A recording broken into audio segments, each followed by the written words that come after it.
علیکم فاکملوا عدۃ شعبان 30 متفق علیہ، کہ چاند دیکھ کر روزوں کا آغاز کرو اور چاند دیکھ کر روزے ختم کرو، یعنی مطلع صاف نہ ہو اور نہ ہونے کی وجہ سے چاند ہوا ہو لیکن تمہیں نظر نہیں آیا تو تم مکلف نہیں ہو، تم پر کوئی گناہ نہیں ہوگا، تو شعبان کے 30 دن پورے کر لو۔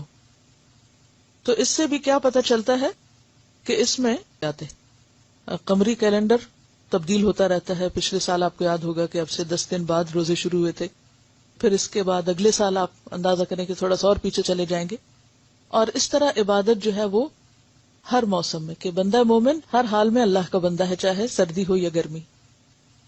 اسی طرح آپ دیکھیے حج ہے تو حج بھی ہر موسم میں آتا ہے، اور پھر اس میں ہر علاقے اور ہر زمانے کے لوگوں کی رعایت ہو جاتی ہے، کیونکہ ساری زمین پر ایک وقت میں ایک جیسا موسم بھی نہیں ہوتا۔ جب آپ کے ہاں سردی ہوتی ہے تو دوسری طرف آسٹریلیا میں اس وقت گرمی ہوتی ہے۔ ہم ناردرن ہیمسفیئر میں ہیں تو جو اس کا اپوزٹ ہے اس میں موسم بالکل فرق ہوتا ہے۔ تو اب اگر ہماری رعایت سے روزے آتے تو پھر دوسروں کو مسلسل ایک تکلیف ہوتی، تو اس تبدیلی سے سب کے ساتھ معاملہ برابر ہو جاتا ہے۔ پھر اسی طرح حضرت عبداللہ بن عمر سے روایت ہے کہ رسول اللہ صلی اللہ علیہ وسلم نے فرمایا، ہم ایک امی قوم ہیں، نہ نجوم کا حساب جانتے ہیں۔ یہ بھی متفق علیہ روایت ہے بخاری اور مسلم کی۔ ہم امی قوم ہیں، لکھنا پڑھنا نہیں جانتے، نہ حساب کرتے اور نہ نجوم جانتے ہیں۔ مہینہ یوں ہے اور یوں ہے اور یوں ہے اور یوں ہے۔ آپ نے ہاتھوں کے اشارے سے انگلیوں سے یہ بات سمجھائی، دونوں ہاتھوں کی انگلیوں کو کھولا اور تیسری مرتبہ آپ نے انگوٹھا بند کر لیا، یعنی 29 کو، یعنی مہینہ اصلاً 29 کا ہوتا ہے۔ پھر آپ نے فرمایا مہینہ یوں ہے اور یوں ہے اور یوں، یعنی پورے 30 دن، یعنی دونوں طرح عمل کر کے دکھایا۔ ایک دفعہ آپ نے انگلیوں سے 29 دن بنائے اور دوسری دفعہ 30 دن۔ تو اس سے کیا پتہ چلتا ہے کہ دونوں طرح سے مہینہ ہو سکتا ہے۔ اب یہاں پر آپ دیکھیے کہ آپ نے یہ جو بات فرمائی کہ ہم امی قوم ہیں، حساب کتاب یعنی لکھ کے نہیں کرتے، فطرت پر ہیں، اور نجوم نہیں جانتے، یعنی ہم اس کو بھی نہیں کنسیڈر کریں گے کہ اسٹرانومی کیا کہتی ہے اور کس مشین سے اور کس آلے سے اور کس چیز سے چاند کو دیکھا جائے، کیونکہ انسان کو مصنوعی آلات کا یا مصنوعی طریقوں کا پابند نہیں بنایا گیا۔ عبادت کی راہ میں کوئی ہچ ایسی نہیں رکھی گئی کہ کوئی شخص کہے کہ میرے پاس تو یہ ذریعہ ہی نہیں، اس لیے میں تو عبادت ہی نہیں کر سکتا، بلکہ اس کو فطرت پر رکھا گیا، اور ہم سب کو ایک فطری کیلنڈر دیا گیا کہ تم آسمان کو دیکھو، مطلع کو دیکھو، اگر وہاں نظر آتا ہے تو ٹھیک ہے، اور اگر نہیں نظر آتا تو تم 30 پورے کر لو۔ مکلف نہیں قرار دیا گیا کہ ہاں پھر تم میں سے کوئی بادلوں کے اوپر جا کے وہاں سے جھانک کے دیکھے یا کسی خاص جگہ پہ جائے اور وہاں سے مشاہدہ کرے، نہیں، کسی بھی انسان کو کسی ایسی مشکل میں نہیں ڈالا گیا۔ پھر اسی طرح آپ دیکھیے کہ آپ صلی اللہ علیہ وسلم نے چاند دیکھے بغیر شک کے روزے سے بھی منع کیا ہے۔ آپ صلی اللہ علیہ وسلم نے فرمایا، متفق علیہ روایت ہے، لا يتقدمن احدكم رمضان بصوم يوم او يومين الا يكون رجل كان يصوم صوما فليصم ذلك اليوم۔ آپ نے فرمایا تم میں سے کوئی شخص رمضان سے 1 یا 2 دن پہلے روزہ تو محض شک کی بنیاد پر روزہ نہیں رکھا جائے گا۔ پھر اسی طرح نصف شعبان کے بعد بھی روزہ رکھنے سے منع کیا گیا ہے۔ وہ کیوں؟ تاکہ انسان کو انرجی ہو، رمضان کی تیاری ہو۔ پھر اسی طرح آپ صلی اللہ علیہ وسلم نے رمضان کے لیے صرف رمضان کے چاند کو دیکھنے کا نہیں کہا، بلکہ 1 مہینہ پہلے کے چاند کو بھی توجہ سے دیکھنے کے لیے کہا ہے، تاکہ پھر وہ 29 یا 30 بھی پورے ہو سکیں۔ نبی صلی اللہ علیہ وسلم نے ہدایت فرمائی کہ رمضان کے لیے شعبان کا ہلال دیکھنے کا اہتمام کرو، یعنی 1 مہینہ پہلے سے ہی، تاکہ پھر غلطی نہ ہو۔ پھر اسی طرح آپ صلی اللہ علیہ وسلم نے فرمایا، اور یہ ابو داؤد، ترمذی، نسائی، ابن ماجہ اور دارمی کی روایت ہے کہ جس شخص نے اس دن کا روزہ رکھا جس کے بارے میں شک ہو تو اس نے ابو القاسم صلی اللہ علیہ وسلم کی نافرمانی کی، یعنی اس سے منع کیا گیا کہ محض شک کی بنیاد پر انسان 1 دن پہلے روزہ رکھ لے، اور اگر کوئی ایسا کرتا ہے تو وہ نبی صلی اللہ علیہ وسلم کی نافرمانی کر رہا ہے۔ پھر اسی طرح یہ ہے کہ رؤیت ہلال جو ہے اس میں اگر ایک شخص کی گواہی موجود ہے تو بھی روزہ رکھا جائے گا، حضرت عبداللہ بن عمر کا بیان ہے کہ لوگ اکٹھے ہو کر رمضان کا چاند دیکھنے کی کوشش کر رہے تھے، بس میں نے آ کر رسول اللہ صلی اللہ علیہ وسلم کو خبر دی کہ میں نے چاند دیکھ لیا ہے۔ اس پر حضور نے روزہ رکھنے کا فیصلہ فرما دیا اور لوگوں کو حکم دیا کہ وہ رمضان کے روزے رکھنے شروع کر دیں۔ ضروری نہیں ہے کہ کوئی بہت بڑی کمیٹی بیٹھے اور پھر وہ فیصلہ کرے یا بہت ساری اس میں گواہیاں جمع ہوں۔ اگر ایک بھی ایسا شخص جس کی گواہی قابل اعتبار ہے، اگر وہ کہتا ہے کہ اس نے چاند دیکھ لیا ہے، تو اس پر بھی فیصلہ ہو سکتا ہے، کیونکہ سب لوگوں کی نظر ایک جیسی نہیں ہوتی، کچھ لوگ دور کی نظر میں بہت اچھے ہوتے ہیں۔ پھر اسی طرح آپ صلی اللہ علیہ وسلم دوسرے مہینوں کی بنسبت شعبان کی زیادہ حفاظت کرتے تھے۔ پھر رمضان کا چاند دیکھ کر روزہ رکھتے تھے۔ اگر مطلع صاف نہ ہونے کی وجہ سے چاند نظر نہ آتا تو شعبان کے 30 دن پورے کر کے روزہ رکھتے تھے، اور یہ ابو داؤد کی روایت ہے۔ اب آپ اپنی اصل کتاب پر آ جائیے۔ پھر اسی طرح ہم یہ دیکھتے ہیں کہ رمضان کی پہلی تاریخ کے چاند کے بظاہر چھوٹا یا بڑا ہونے سے شک میں نہیں پڑنا چاہیے۔ بعض لوگ اس پر بھی بہت حجت بازی کرتے ہیں نا کہ چاند اتنا بڑا نظر آ رہا ہے اور وہ کیا ہے، پہلی کا نہیں ہو سکتا، یہ دوسری کا ہوگا، اور اس کے بڑا یا چھوٹا نظر آنے کی وجہ بعض اوقات یہ نہیں ہوتی کہ وہ پہلی یا دوسری کا ہے، اس میں مطلع کا فرق ہو جاتا ہے۔ اب دیکھیں کہ چاند نظر آنے کا جو وقت ہوتا ہے وہ بہت تھوڑا ہوتا ہے، یعنی مغرب کے آس پاس تھوڑا سا پہلے نظر آئے گا، تھوڑا سا بعد، اور فوراً غروب ہو جائے گا۔ اب اس میں آپ دیکھیے کہ جب راتیں لمبی ہونے لگ جائیں اور رات جلدی شروع ہو جائے اور دن چھوٹے ہونے کی طرف، جیسے آج کل سپٹمبر اور اکتوبر ہے، تو اس میں امکان اس بات کا ہوتا ہے کہ وہ پہلے سے ہی طلوع ہو کر غروب ہو گیا، اس سے پہلے کہ آپ کی مغرب کا ٹائم ہوتا وہ آلریڈی گون، اور آپ اس کو پھر دیکھ نہیں سکے۔ پھر یہ ہے کہ اس کے بارے میں حدیث ہے، مسلم کی روایت ہے، حضرت ابو البختری کہتے ہیں ہم عمرے کے لیے مدینہ سے روانہ ہوئے، جب نخلا کے مقام پر پہنچے تو سب نے نیا چاند دیکھا۔ کچھ لوگوں نے کہا یہ تو تیسری رات کا چاند لگتا ہے بڑا ہونے کی وجہ سے، کچھ لوگوں نے کہا دوسری رات کا لگتا ہے۔ ہماری ملاقات حضرت عبداللہ بن عباس سے ہوئی، ہم نے ان سے کہا ہم نے چاند دیکھا ہے۔ کچھ لوگوں نے اسے تیسری رات کا کہا ہے، کچھ نے دوسری رات کا۔ حضرت عبداللہ بن عباس نے پوچھا تم نے کون سی رات کا چاند دیکھا تھا؟ ہم نے بتایا فلاں فلاں رات دیکھا تھا۔ تو کہنے لگے کہ رسول اللہ صلی اللہ علیہ وسلم کا ارشاد ہے اللہ تعالیٰ اس کو تمہارے دیکھنے کے لیے بڑا کر دیتا ہے، لہٰذا وہ اسی رات کا چاند تھا جس رات تم نے اسے دیکھا، چاہے وہ بڑا بھی نظر آ رہا تھا تب بھی وہ پہلی رات کا ہی چاند تھا۔ ٹھیک ہے، نیا چاند دیکھنے پر یہ دعا پڑھنی چاہیے، اللہم اہللہ، اور ایک اور روایت میں آتا اہلہ، اللہم اہللہ علینا بالیمن والایمان والسلامت والاسلام ربی وربک اللہ۔ کیا معنی ہے اس دعا کا؟ کہ الہی ہم پر یہ چاند امن، ایمان، سلامتی اور اسلام کے ساتھ طلوع فرما۔ اے چاند میرا اور تیرا رب اللہ ہے۔ اور ہر مہینے کے ابتدا میں یہ دعا کیوں مانگنے کو کہا گیا ہے؟ جیسے آپ دیکھیے کہ دن کے طلوع ہونے پر ہم دعا مانگتے ہیں، صبح شام کی دعائیں پڑھتے ہیں، غروب ہونے پر، پھر اسی طرح نیا مہینہ طلوع ہونے پر یعنی نیا چاند دیکھنے پر بھی دعا مانگی جاتی ہے۔ پھر اگلی بات یہ ہے کہ چاند دیکھ کر روزہ شروع کرنے اور چاند دیکھ کر ختم کرنے کے لیے اس وقت حاضر علاقے یا ملک کا لحاظ رکھنا چاہیے۔ اس کا کیا معنی ہے؟ جس علاقے میں آپ رہ رہے ہوں وہاں کا اعتبار کرنا چاہیے۔ اس کی کیا حکمت ہے؟ کیونکہ اگر انسان کو اس کی اجازت نہ دی جاتی تو انسان کے اوپر ایک بہت بڑی مشقت ہو جاتی۔ اب تو آپ دیکھیے کہ ایسے وسائل الحمدللہ موجود ہیں کہ جس کی وجہ سے آپ کو خبریں فوراً مل جاتی ہیں، لیکن آج سے 100 سال پیچھے چلے جائیے، اس وقت لوگ کیا کرتے؟ ان کے پاس ریڈیو بھی نہیں تھا، یا اگر ریڈیو تھا بھی، مسئلہ مجھے نہیں یاد کہ ریڈیو کب ایجاد ہوا ہے، 100 سال ہو ہی چکے ہوں گے اندازاً۔ تو باقی ذرائع ایسے نہیں تھے کہ انسان، ایک شخص اگر کسی ایسے کانٹیننٹ میں دیکھ لیتا ہے کہ جہاں اس وقت چاند نظر آ سکتا ہے اور دوسرے کو نظر نہیں آ سکتا اس مطلع کی تبدیلی کی وجہ سے، تو ایسے میں اس کو اس بات کی تکلیف نہیں دی گئی کہ وہ اس کو جا کے فالو کرے۔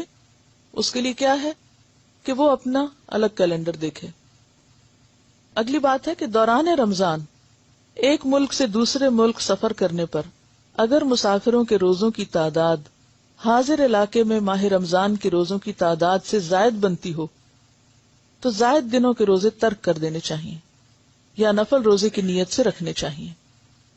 اگر تعداد کم بنتی ہو تو عید کے بعد مطلوبہ تعداد پوری کر لینی چاہیے. مثلا اگر آپ یہاں اس وقت موجود ہیں اور آپ ایک دن بعد روزہ رکھ رہے ہیں اور پھر آپ سعودی عرب جاتے ہیں عمرہ کرنے کے لیے اور آپ کو عید وہیں آ جاتی ہے، تو اب آپ کیا کریں گے کہ عید کر لیں گے. آپ یہ نہیں کریں گے کہ آپ اگلے دن الگ عید کر رہے ہیں کہ جی میرا تو ابھی 30 پورے نہیں ہوئے. آپ عید کر لیں گے اور جو ایک دن کا روزہ رہ جائے گا آپ کا، اس کو آپ عید کے بعد پورا کریں گے. کیوں؟ اس لیے کہ اصل اعتبار چاند دیکھنے کا ہے. جس جگہ، جس شہر اور جس علاقے میں آپ موجود ہیں، وہاں اگر آپ نے چاند دیکھ لیا ہے تو اب آپ انتظار نہیں کریں گے اس بات کا کہ اچھا میں جہاں سے آیا ہوں وہاں کیا ہو رہا ہے. آپ کیا دیکھیں گے کہ جہاں میں موجود ہوں، یعنی موجود جگہ کا اعتبار ہوگا، اور وہاں کے مسلمانوں کے ساتھ جو وہ کر رہے ہوں گے وہی آپ بھی کریں گے. اور اگر آپ کا ایک روزہ رہ گیا، بعضوں کا 2 دن کا بھی فرق پڑ جاتا ہے، تو وہ آپ بعد میں پورا کریں گے. اس کے لیے کیا دلیل ہے؟ یہ بہت ہی دلچسپ روایت ہے. حضرت قریب رضی اللہ تعالی عنہ ابن عباس کے غلام سے مروی ہے کہ حضرت ام فضل حضرت عباس کی بیوی ہیں، انہوں نے انہیں قریب کو یعنی اپنے غلام کو حضرت معاویہ کے پاس کسی کام سے شام بھیجا. کس نے بھیجا تھا؟ ام فضل نے. کس کو بھیجا تھا؟ قریب کو. کون تھے قریب؟ غلام تھے. قریب کہتے ہیں کہ میں نے شام آ کر ان کا کام کیا، یعنی جس کام بھیجا تھا وہ کام کیا. میں ابھی شام ہی میں تھا کہ رمضان کا چاند نظر آ گیا. میں نے بھی جمعہ کی رات چاند دیکھا، یعنی خود دیکھا. پھر میں رمضان کے آخر میں مدینہ واپس آ گیا. حضرت عبداللہ بن عباس نے چاند کے بارے مجھ سے دریافت کیا کہ تم نے وہاں چاند کب دیکھا تھا؟ کس نے پوچھا؟ یہ عبداللہ بن عباس نے. کس سے؟ قریب سے. کہ تم نے چاند کب دیکھا تھا؟ میں نے جواب دیا ہم نے تو جمعہ کی رات دیکھا تھا. عبداللہ بن عباس نے پھر پوچھا کیا تم نے بھی دیکھا تھا، خود دیکھا تھا؟ میں نے جواب دیا ہاں، بہت سے دوسرے آدمیوں نے بھی دیکھا تھا، اور سب لوگوں نے حضرت معاویہ کے ساتھ دوسرے دن یعنی ہفتے کا روزہ رکھا. حضرت عبداللہ بن عباس نے فرمایا ہم نے تو چاند ہفتے کے دن یعنی ایک دن کے فرق سے دیکھا ہے. پھر وہ روزہ کب بنتا ہے؟ اتوار کا روزہ بنتا ہے. اور اب یہ یعنی صحابی ہیں، ہم نے تو چاند ہفتے کے دن سے دیکھا ہے، ہم اسی حساب سے روزے رکھتے رہیں گے یہاں تک کہ 30 دن پورے کر لیں یا چاند دیکھ لیں. یعنی 29 پہ اگر نظر آ گیا تو 29 کریں گے، اور اگر 30 ہو گئے تو 30 کریں گے. میں نے عرض کیا کیا آپ لوگ حضرت معاویہ کی رویت اور ان کے روزے کو کافی نہیں سمجھتے؟ حضرت معاویہ کون تھے اس وقت؟ امیر المومنین تھے، یعنی مرکز وہاں تھا، اسلامی حکومت کا مرکز وہاں پر تھا. فرمایا نہیں، ہم ایسا نہیں کریں گے کہ ہم رہتے کسی علاقے میں ہیں اور فالو کسی اور علاقے کے چاند کو کریں. فرمایا نہیں، ہمیں رسول اکرم صلی اللہ علیہ وسلم نے اسی طرح حکم فرمایا. کس طرح؟ کیا حکم فرمایا؟ یہی جو پہلے حدیث گزر چکی کہ لا تصوموا. اب دیکھیے کہ ایک حدیث میں آتا ہے صوموا لرؤیتہ، روزہ رکھو چاند دیکھ کر، اور دوسری حدیث میں کیا ہے؟ لا تصوموا، منع کیا گیا کہ مت رکھو حتی تروا الہلال، یہاں تک کہ تم دیکھ لو ہلال. ولا تفطروا، اور اسی طرح عید کے موقع پر بھی مت عید مناؤ حتی تروہ، یہاں تک کہ اس کو دیکھو. اور دیکھنے سے مراد کیا ہے؟ جہاں رہتے ہو وہاں دیکھو. یہ نہیں کہ جاپان میں اگر چاند نظر آ گیا یا فار ایسٹ میں جہاں کے ایک دن پہلے نظر آنے کا امکان ہوتا ہے، تو اب وہ لوگ ویٹ نہیں کریں گے کہ سعودی عرب میں چاند نظر آئے تو ہم اگلے دن روزہ رکھیں گے کیونکہ ہم سعودی عرب کے پیچھے. اور ہمیں اگر ایک دن بعد نظر آئے تو ہم ایک دن پہلے رکھ لیں کہ چونکہ سعودی عرب میں روزہ ہو گیا تو ہمیں ان کے ساتھ رہنا ہے. نہیں، آپ کو ان کے ساتھ رہنا چاہیے جہاں آپ رہتے ہیں، تاکہ فطری طریقے پر دین پر عمل کیا جا سکے. دیکھیے ہر شخص شہر میں نہیں رہتا، ہر شخص کے پاس ہر ذریعہ انٹرنیٹ موجود نہیں، ہر شخص کے پاس ریڈیو موجود نہیں، ہر شخص کے پاس ہر چیز موجود نہیں. مثلاً آج کے دور میں بھی لوگ ایسی ایسی ڈیوٹی پر ہوتے ہیں کہ وہ صحرا میں ان کی ڈیوٹی لگ گئی اور وہاں ابھی کوئی ٹیلی فون کی لائنیں نہیں بچھی، کمیونیکیشن کا کوئی ذریعہ نہیں ہے. ایسی ڈیوٹیز ہوتی ہیں نا لوگوں کی. مثلاً آئل فیلڈز میں لوگ کام کرتے ہیں، بعض اوقات تو نئے نئے جگہوں پہ جب سروے کرنے کے لیے جاتے ہیں تو وہاں کوئی فیسلٹی نہیں ہوتی، وہ بالکل وہاں خیمے لگا کے، یا ایسی ایسی جگہوں پہ جہاں بہت سے غیر آباد علاقے ہیں، یا بعض اوقات جنگل ہیں کہ جہاں آپ کو موبائل بھی کام نہیں کرتا. اب آپ کو ایک دن سے زیادہ رہنا پڑ رہا ہے اور اتفاق یہ کہ رمضان شروع ہو رہا ہے. اب آپ کیا کریں گے؟ کیسے روزہ رکھیں گے؟ چاند دیکھ کر. اور اب آپ کہیں کہ بادل ہیں، چاند تو دکھ ہی نہیں رہا، اب کیا کریں گے؟ 30 پورے کر لیں گے کہ چاند نہیں دکھا. کیونکہ یہاں آپ دیکھیے کہ ایک حدیث کہتی ہے چاند دیکھ کر روزہ رکھو، اور دوسری کیا کہتی ہے روزہ نہ رکھو جب تک کہ چاند نہ دیکھو. اور تیسری کیا بتاتی ہے کہ رؤیت کس علاقے کی ہوگی؟ عبداللہ بن عباس کے، اور انہوں نے گواہی لی باقاعدہ قریب سے کہ تم نے واقعی دیکھا تھا کہ تمہارا مطلع اور تھا اور ہمارا مطلع اور ہے. اسلامی کیلنڈر دیا ہی اس لیے گیا ہے کہ ہر علاقے کے لوگ اپنے اپنے آسانی اور سہولت کے مطابق روزہ رکھیں، اور پھر ان کے اندر ایک اجتماعیت بھی پیدا ہو. اب آپ دیکھیے کہ اگر کچھ لوگ کہیں ہم سعودی عرب کے ساتھ ہیں، کچھ کہیں ہم ایران کے ساتھ ہیں، کچھ کہیں ہم پاکستان کے ساتھ ہیں، کوئی انڈیا کے ساتھ ہے اور کوئی انڈونیشیا کے ساتھ ہے اور کوئی کہیں آسٹریلیا کے ساتھ ہے، تو حال کیا ہوگا؟ ہاں، سب اتحاد ختم ہو جائے گا. اور پیچھے ہم بہت دفعہ بات کر چکے ہیں کہ اتحاد کا ختم ہونا یہ بھی مسلمانوں پر عذاب کی ایک شکل ہے، کیونکہ اس سے دلوں میں عداوتیں اور نفرتیں پیدا ہوتی ہیں. اور پھر ایک اور بات ہے، چلیے مان لیا آپ نے اجتہاد کیا اور آپ نے کہا جی اب تو دور یہ آ چکا ہے، حالانکہ اسلام کسی دور کا پابند نہیں، آپ کا دل اس میں لگے یہ چونکہ سعودی عرب میں نظر آ گیا اس لیے میں اس کے مطابق رکھ رہی ہوں. یہ آپ کا اپنا ایک ذاتی فعل ہے. اس کی بنیاد پر آپ دوسرے کو مجبور نہ کریں، اور اس بنیاد پر آپ اختلاف نہ کریں، اور حقیر نہ سمجھے دوسروں کو جو ایسا نہ کریں، کیونکہ وہ ایک دلیل کے ساتھ، اور دلیل بالکل واضح بخاری اور مسلم کی روایت ہے اور گولڈن چین ہے جس میں یہ بیان ہوا ہے کہ رؤیت کے ساتھ رکھنا ہے. تو رؤیت سے مراد اپنی رؤیت ہے، اپنا مطلع ہے، نہ کہ کسی اور کی. کیونکہ یہ تو انڈرسٹوڈ بات ہے نا، پورے گلوب پر ایک وقت میں نہ سورج دکھ سکتا ہے اور نہ چاند دکھ سکتا ہے. تو اگر ہم لوگوں کو اس چیز کا پابند کریں گے تو اس کا نقصان کیا ہوگا؟ دین مشکل ہو جائے گا، دین مشکل ہو جائے گا. تو فطرت پر ہی سب کو رہنے دیں. اور مسلمانوں کی تو بڑی ایک آبادی جو پڑھی لکھی بھی کوئی نہیں ہے کہ وہ کتابیں پڑھ کے کچھ سیکھے، وہ تو مطلع کو دیکھ کر ہی اپنے کیلنڈر کا آغاز کرتی ہے. نیا چاند دیکھنے پر یہ دعا پڑھنی چاہیے، اللہم اہللہ، اور ایک اور روایت میں آتا اہلہ، اللہم اہللہ علینا بالیمن والایمان والسلامۃ والاسلام ربی و ربک اللہ. کیا معنی ہے اس دعا کا؟ کہ الہی ہم پر یہ چاند امن، ایمان، سلامتی اور اسلام کے ساتھ طلوع فرما. اے چاند میرا اور تیرا رب اللہ ہے. اور ہر مہینے کے ابتدا میں یہ دعا کیوں مانگنے کو کہا گیا ہے؟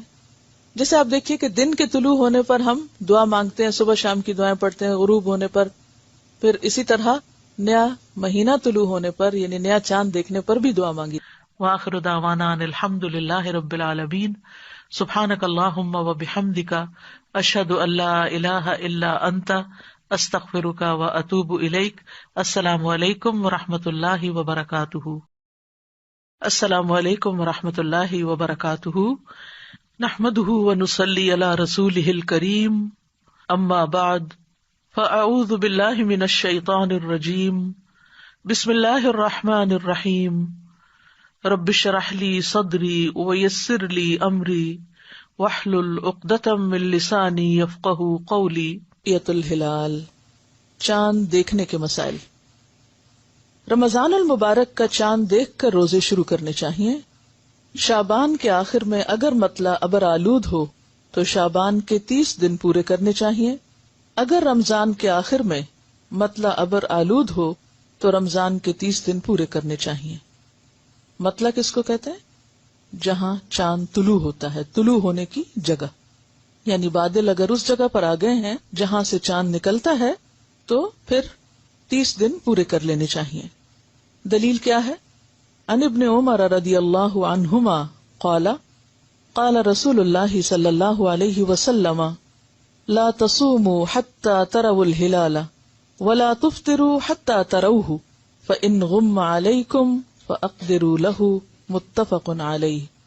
حضرت عبداللہ بن عمر رضی اللہ عنہما سے روایت ہے کہ رسول اللہ صلی اللہ علیہ وسلم نے فرمایا، چاند دیکھے بغیر رمضان کے روزے شروع نہ کرو اور چاند دیکھے بغیر رمضان ختم نہ کرو. اگر مطلع ابر آلود ہو تو مہینے کے 30 دن پورے کر لو. اسے بخاری اور مسلم نے روایت کیا ہے.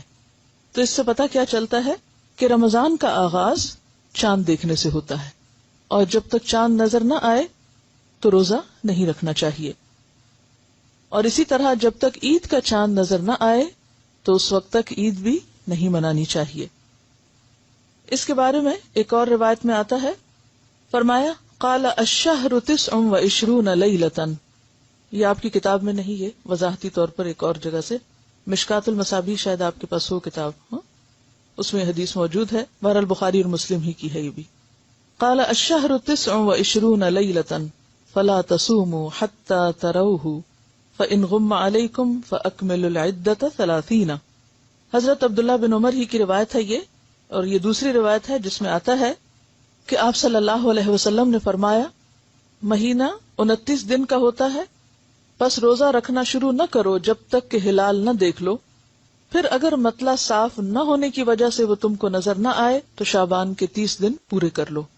یعنی اسلامی کیلنڈر کا مہینہ 29 دن کا بھی ہوتا ہے اور 30 دن کا بھی ہوتا ہے، یعنی اس میں گنجائش ہے، تو اگر 29 پہ نہیں چاند دکھا تو پھر 30 پورے کر لو۔ پھر اسی طرح ایک اور روایت میں آتا ہے، نبی صلی اللہ علیہ وسلم نے فرمایا، یہ بھی متفق علیہ روایت ہے بخاری اور مسلم کی، یہ حضرت ابو ہریرہ کی روایت ہے۔ پہلی روایت کس کی تھی؟ عبداللہ بن عمر کی۔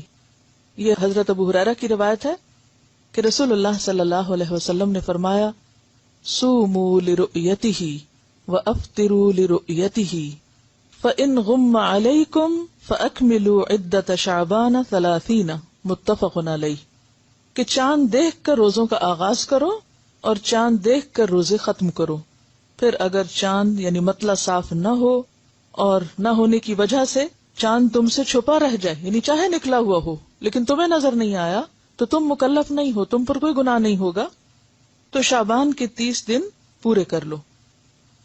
تو اس سے بھی کیا پتہ چلتا ہے کہ اس میں گنجائش موجود ہے، اور اصل چیز رؤیت ہلال ہے، یعنی مہینے کا آغاز کس سے ہوگا؟ چاند دیکھنے سے ہوگا۔ اور اس میں بھی آپ دیکھیے کہ ایک خاص اللہ تعالیٰ کی حکمت ہے کہ ہمیں شمسی کیلنڈر نہیں دیا گیا، قمری دیا گیا ہے، کیونکہ شمسی کیلنڈر کے مطابق اگر ہم روزے رکھتے تو ہمیشہ ایک ہی موسم میں روزے آتے۔ قمری کیلنڈر تبدیل ہوتا رہتا ہے، پچھلے سال آپ کو یاد ہوگا کہ اب سے 10 دن بعد روزے شروع ہوئے تھے، پھر اس کے بعد اگلے سال آپ اندازہ کریں کہ تھوڑا سا اور پیچھے چلے جائیں گے، اور اس طرح عبادت جو ہے وہ ہر موسم میں، کہ بندہ مومن ہر حال میں اللہ کا بندہ ہے، چاہے سردی ہو یا گرمی۔ اسی طرح آپ دیکھیے حج ہے، تو حج بھی ہر موسم میں آتا ہے، اور پھر اس میں ہر علاقے اور ہر زمانے کے لوگوں کی رعایت ہو جاتی ہے، کیونکہ ساری زمین پر ایک وقت میں ایک جیسا موسم بھی نہیں ہوتا۔ جب آپ کے ہاں سردی ہوتی ہے تو دوسری طرف آسٹریلیا میں اس وقت گرمی ہوتی ہے، ہم ناردرن ہیمسفیئر میں ہیں تو جو اس کا اپوزٹ ہے اس میں موسم بالکل فرق ہوتا ہے۔ تو اب اگر ہماری رعایت سے روزے آتے تو پھر دوسروں کو مسلسل ایک تکلیف ہوتی، تو اس تبدیلی سے سب کے ساتھ معاملہ برابر ہو جاتا ہے۔ پھر اسی طرح حضرت عبداللہ بن عمر سے روایت ہے کہ رسول اللہ صلی اللہ علیہ وسلم نے فرمایا ہم ایک امی قوم ہیں، نہ لکھتے ہیں نہ نجوم کا حساب جانتے ہیں۔ یہ بھی متفق علیہ روایت ہے بخاری اور مسلم کی۔ ہم امی قوم ہیں، لکھنا پڑھنا نہیں جانتے، نہ حساب کرتے اور نہ نجوم جانتے ہیں، مہینہ یوں ہے اور یوں ہے اور یوں ہے اور یوں ہے۔ آپ نے ہاتھوں کے اشارے سے انگلیوں سے یہ بات سمجھائی، دونوں ہاتھوں کی انگلیوں کو کھولا اور تیسری مرتبہ آپ نے انگوٹھا بند کر لیا، یعنی 29 کو، یعنی مہینہ اصلاً 29 کا ہوتا ہے۔ پھر آپ نے فرمایا مہینہ یوں ہے اور یوں ہے اور یوں، یعنی پورے 30 دن، یعنی دونوں طرح عمل کر کے دکھایا۔ ایک دفعہ آپ نے انگلیوں سے 29 دن بنائے اور دوسری دفعہ 30 دن۔ تو اس سے کیا پتہ چلتا ہے کہ دونوں طرح سے مہینہ ہو سکتا ہے۔ اب یہاں پر آپ دیکھیے کہ آپ نے یہ جو بات فرمائی کہ ہم امی قوم ہیں، حساب کتاب یعنی لکھ کے نہیں کرتے، فطرت پر ہیں، اور نجوم نہیں جانتے، یعنی ہم اس کو بھی نہیں کنسیڈر کریں گے کہ اسٹرانومی کیا کہتی ہے اور کس مشین سے اور کس آلے سے اور کس چیز سے چاند کو دیکھا جائے، کیونکہ انسان کو مصنوعی آلات کا یا مصنوعی طریقوں کا پابند نہیں بنایا گیا۔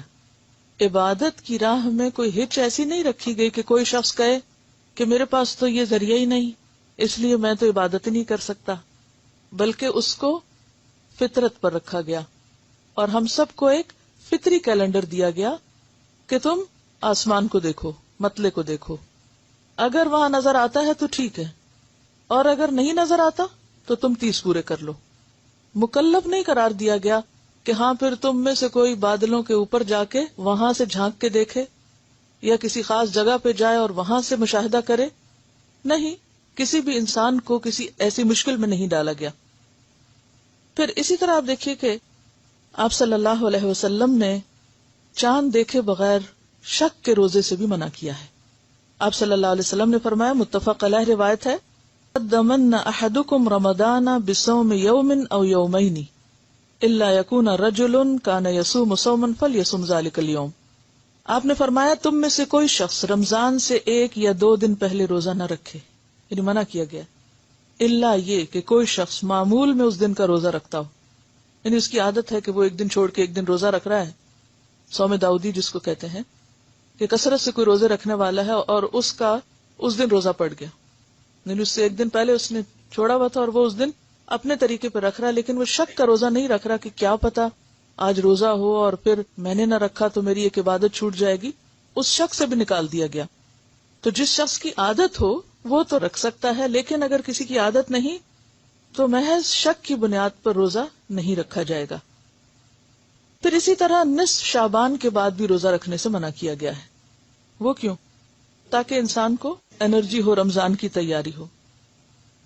پھر اسی طرح آپ صلی اللہ علیہ وسلم نے رمضان کے لیے صرف رمضان کے چاند کو دیکھنے کا نہیں کہا، بلکہ 1 مہینہ پہلے کے چاند کو بھی توجہ سے دیکھنے کے لیے کہا ہے، تاکہ پھر وہ 29 یا 30 بھی پورے ہو سکیں۔ نبی صلی اللہ علیہ وسلم نے ہدایت فرمائی کہ رمضان کے لیے شعبان کا ہلال دیکھنے کا اہتمام کرو، یعنی 1 مہینہ پہلے سے ہی، تاکہ پھر غلطی نہ ہو۔ پھر اسی طرح آپ صلی اللہ علیہ وسلم نے فرمایا، اور یہ ابو داؤد، ترمذی، نسائی، ابن ماجہ اور دارمی کی روایت ہے، کہ جس شخص نے اس دن کا روزہ رکھا جس کے بارے میں شک ہو تو اس نے ابو القاسم صلی اللہ علیہ وسلم کی نافرمانی کی، یعنی اس سے منع کیا گیا کہ محض شک کی بنیاد پر انسان 1 دن پہلے روزہ رکھ لے، اور اگر کوئی ایسا کرتا ہے تو وہ نبی صلی اللہ علیہ وسلم کی نافرمانی کر رہا ہے۔ پھر اسی طرح یہ ہے کہ رؤیت ہلال جو ہے اس میں اگر ایک شخص کی گواہی موجود ہے تو بھی روزہ رکھا جائے گا۔ حضرت عبداللہ بن عمر کا بیان ہے کہ لوگ اکٹھے ہو کر رمضان کا چاند دیکھنے کی کوشش کر رہے تھے، بس میں نے آ کر رسول اللہ صلی اللہ علیہ وسلم کو خبر دی کہ میں نے چاند دیکھ لیا ہے۔ اس پر حضور نے روزہ رکھنے کا فیصلہ فرما دیا اور لوگوں کو حکم دیا کہ وہ رمضان کے روزے رکھنے شروع کر دیں۔ ضروری نہیں ہے کہ کوئی بہت بڑی کمیٹی بیٹھے اور پھر وہ فیصلہ کرے، یا بہت ساری اس میں مطلع صاف نہ ہونے کی وجہ سے چاند نظر نہ آتا تو شعبان کے 30 دن پورے کر کے روزہ رکھتے تھے، اور یہ ابو داؤد کی روایت ہے۔ اب آپ اپنی اصل کتاب پر آ جائیے۔ پھر اسی طرح ہم یہ دیکھتے ہیں کہ رمضان کی پہلی تاریخ کے چاند کے بظاہر چھوٹا یا بڑا ہونے سے شک میں نہیں پڑنا چاہیے۔ بعض لوگ اس پر بھی بہت حجت بازی کرتے ہیں نا، کہ چاند اتنا بڑا نظر